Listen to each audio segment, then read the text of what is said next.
안녕하세요. 반갑습니다. 전라도 외전입니다. 오늘도 반갑고 또 좋은 일, 기쁜 일 많이 일어나셨으면 좋겠어요. 지금 2030 세대가 이제 알아버렸습니다. 거대 야당 민주당이 벌인 일을 알아버린 거예요.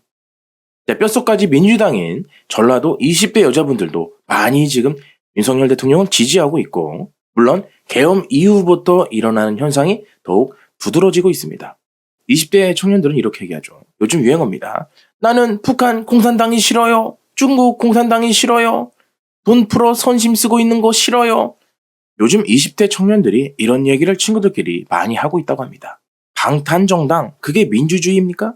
계엄으로 개몽됐다는 청년층, 그리고 중도층. 이들이 던진 근본적인 질문에 민주당은 바른 대답을 낼 역량이 과연 있을까요? 자, 뼛속까지 민주당인 전라도 20대 여자, 바로 20대 청년 유튜버 효영이라는 친구가 있었죠. 그 친구 영상을 저도 봤는데 요즘 또래 2030과 마찬가지로 정말 정치에는 전혀 무관심했던 친구였죠. 그 친구는 광주 출신이다 보니까 가족들도 다 민주당을 지지하고 민주당은 약자 편에 서 있고 보수는 부자들 편이다, 항상 이런 프레임을 가져갔던 것 같아요.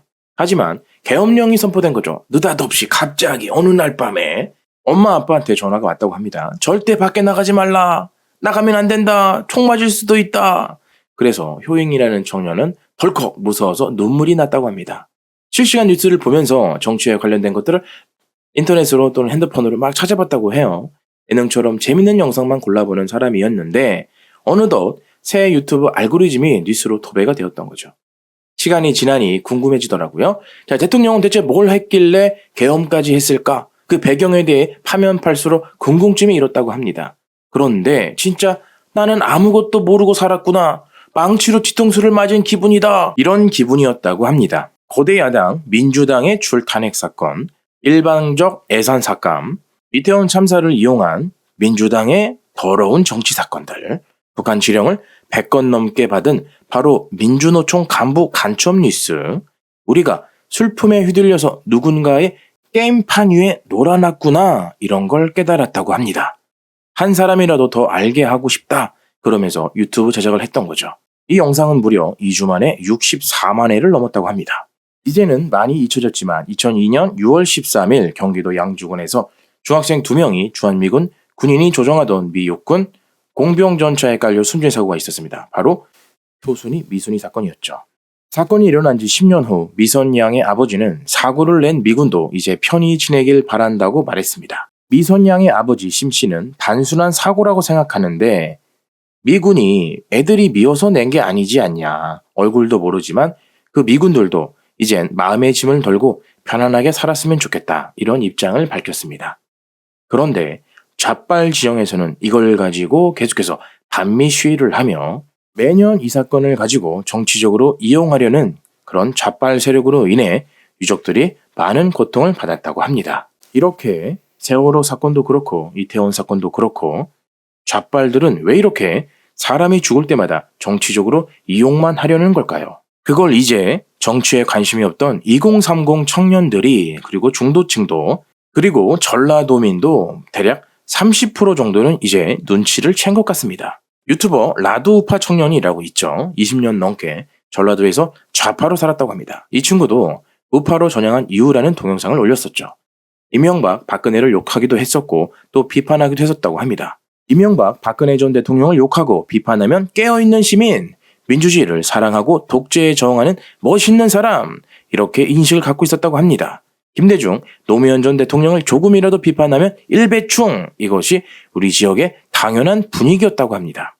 그런데 어느 순간 의문이 들었다고 해요. 한쪽은 선하기만 하고 한쪽은 과연 악하기만 할까? 이런 생각이 들었다는 거죠. 반대쪽 의견도 한번 들어봐야겠다, 이렇게 생각을 해봤나 봅니다. 처음에는 너무 이질적이어서 거의 20년간 좌파 세뇌 교육을 받고 자라왔기 때문에 정말 힘이 들었다고 합니다.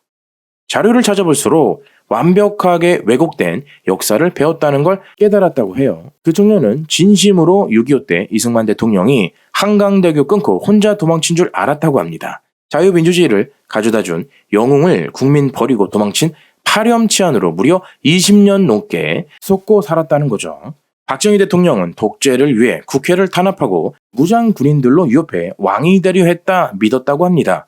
그분이 없었다면 지금 경부고속도 자리에 감자밭이나 쌀농사를 짓고 있었겠죠. 이런 민심 때문에 심지어 전라도 민심까지도 여론조사 결과에서 30% 정도는 윤 대통령을 지지한다고 나온 겁니다. 특히나 호남 지역에 살고 있는 젊은 층, 바로 2030이 중점적으로 자기네들 부모들을 설득하고 있다고 합니다.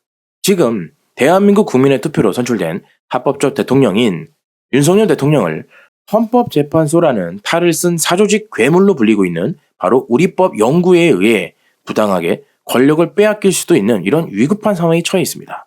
헌법재판소는 2월 3일 최성목 권한대행이 마은혁 헌법재판관 후보자에 대해 임명 보류하는 것이 유언인지 여부를 결정한다고 합니다. 대한민국의 주적은 북한인데 그걸 말도 못하고 있는 헌법재판소의 재판관들.